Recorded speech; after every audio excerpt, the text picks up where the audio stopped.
जेरिड समझते हैं कंप्यूटर क्या होता है, कंप्यूटर सिस्टम क्या होता है, हार्डवेयर क्या होता है और सॉफ्टवेयर क्या होता है। कंप्यूटर एक प्रोग्रामेबल इलेक्ट्रॉनिक डिवाइस होता है, मतलब कि ये डिवाइस इलेक्ट्रिसिटी से चलता है, इसीलिए इसे बोला जाता है computer is a programmable electronic device that is accept raw data as a input. Computer क्या करता है, कंप्यूटर रॉ डेटा को अपने पास लेता है, जो भी काम कराना हो तो उसे हम लोग इनपुट डेटा देते हैं।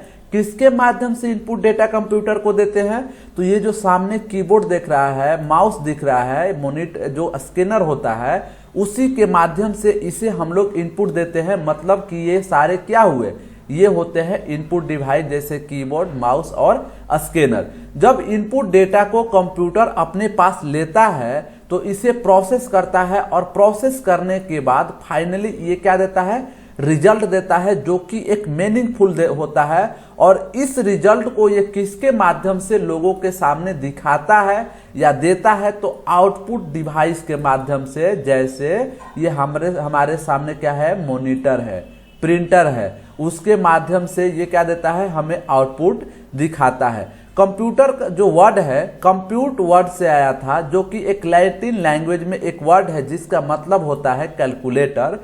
Fathers of computer Charles Babbage ji को बोला जाता है, क्योंकि इन्होंने दुनिया के सामने 14 जून 1822 को बताया कि मैं एक ऐसा डिवाइस बनाया हूं जो ऑटोमेटिक नंबर को कैलकुलेट कर सकता है। इन्होंने 2 इंजन बनाया था, एक डिफरेंशियल इंजन और दूसरा एनालिटिकल इंजन, इसीलिए इनको फादर्स ऑफ कंप्यूटर कहा जाता है। कंप्यूटर का फुल फॉर्म क्या होता है, तो सी से मतलब होता है common, operator, machine, particular, use, technical, education and research. अब आते हैं हम लोग मेन पॉइंट पे कि कंप्यूटर सिस्टम क्या होता है। कंप्यूटर सिस्टम को हम लोग जनरली बोलते हैं कि जब हार्डवेयर और सॉफ्टवेयर को आपस में जोड़ते हैं तो उसे ही हम लोग बोलते हैं कंप्यूटर सिस्टम। तो इसका डिफिनेशन यहाँ पर लिखा गया है, computer system is a set of interconnected hardware and software. कहने का मतलब क्या है कि कंप्यूटर सिस्टम वह होता है जब हार्डवेयर और सॉफ्टवेयर आपस में इंटरकनेक्ट होता है, यानी कि ये आपस में जुड़ा होता है। तो जैसे देखिए, ये हमारे सामने बहुत सारा कंपोनेंट्स है, हार्डवेयर कंपोनेंट, माउस है, कीबोर्ड है, ये सीपीयू है, मॉनिटर है। जब इन सभी को आपस में सॉफ्टवेयर के साथ जोड़ देते हैं तो बन जाता है हमारा कंप्यूटर सिस्टम। तो अब बात आती है कि हार्डवेयर क्या होता है और सॉफ्टवेयर क्या होता है। तो हार्डवेयर कंपोनेंट उसे बोलते हैं जिसे हम लोग टच भी करते हैं और उसे देख भी लेते हैं। जैसे माउस है, तो माउस को हम लोग क्या कर सकते हैं, अपने हैंड से टच भी करते हैं, इसे देखते भी है।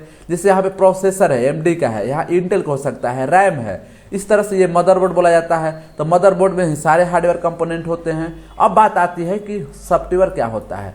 तो सॉफ्टवेयर को क्या बोला जाता है, ये एक लॉजिकल एंटिटी होता है, मतलब या एक और इसको बोला जाता है कि सेट ऑफ इंस्ट्रक्शन होता है। बहुत सारे जो है ना कि इंस्ट्रक्शन होता है, उसी को जोड़ दिया जाता है तो ये बन जाता है एक सॉफ्टवेयर। लेकिन हम लोग ऐसे समझते हैं, सॉफ्टवेयर उस कंपोनेंट या सॉफ्टवेयर कंपोनेंट उस एंटिटी को बोलते हैं जिसे सिर्फ और सिर्फ हम देख सकते हैं लेकिन टच नहीं कर सकते हैं। जैसे यूट्यूब, ड्राइव, ये सारे के सारे क्या है, ये सारे के सारे सॉफ्टवेयर कंपोनेंट है। अब ये मोबाइल है, तो मोबाइल पे जितने भी एप्लीकेशन रहते हैं उन्हीं को हम लोग बोलते हैं सॉफ्टवेयर, जिसे सिर्फ और सिर्फ हम क्या करते हैं, उसे हम लोग सिर्फ देख सकते हैं, उसे टच नहीं करते हैं।